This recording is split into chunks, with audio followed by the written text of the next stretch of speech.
ભગવાનની દયા છે. અત્યારે ભણેલો ગણેલો વર્ગ વધ્યો છે. અત્યારે સાધનો પણ એવા થઈ ગયા છે.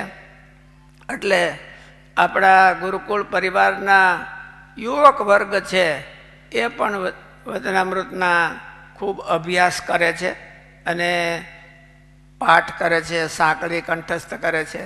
ધન્યવાદ તો ત્યારે દેવા જોઈએ કે બીજા ત્રીજા ચોથા ધોરણના છોકરાઓ વચનામૃતની સાંકળી મને ક્યારેક સંભળાવે છે. બીજા ત્રીજા ચોથા ધોરણના. હવે એને તો શું ખબર પડે. પાછા અંગ્રેજી ભણેલા હોય ત્યાં વિદેશમાં હોતે અંગ્રેજી મીડિયમના હોય એ સાંકળી સંભળાવે છે. એટલે આપણે બધા પ્રયત્નશીલ છીએ અને પ્રયત્નશીલ છીએ એટલે મહારાજ ગુણાતીતાનંદ સ્વામી કે વચનામૃતનો અભ્યાસ રાખો. ન સમજાવવું હોય તોય અભ્યાસ રાખો, કારણ કે એ ધીરે ધીરે સમજાશે.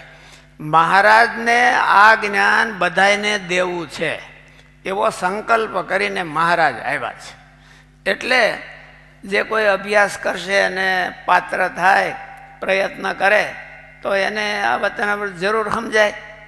એટલે એને વચનામૃત સમજાય તો એના હૃદયમાં શાંતિ થાય. પુરાણી સ્વામી તો પ્રેમપ્રકાશ પુરાણી સ્વામી એમ કહેતા કે કાંઈક મનમાં ઉદ્વેગ હોય, કોઈ હરિભગત હોય ને એમને કહે, પૂછે તો સ્વામી કે મનમાં ઉદ્વેગ હોય તો વચનામૃતનું પાનું ખોલે, એમને સીધો આંખું બંધ કરીને ખોલવાનું, વાંચવાનું, એમાં તમને સમાધાન મળી જાય. ભગવાનનો ગ્રંથ છે આ.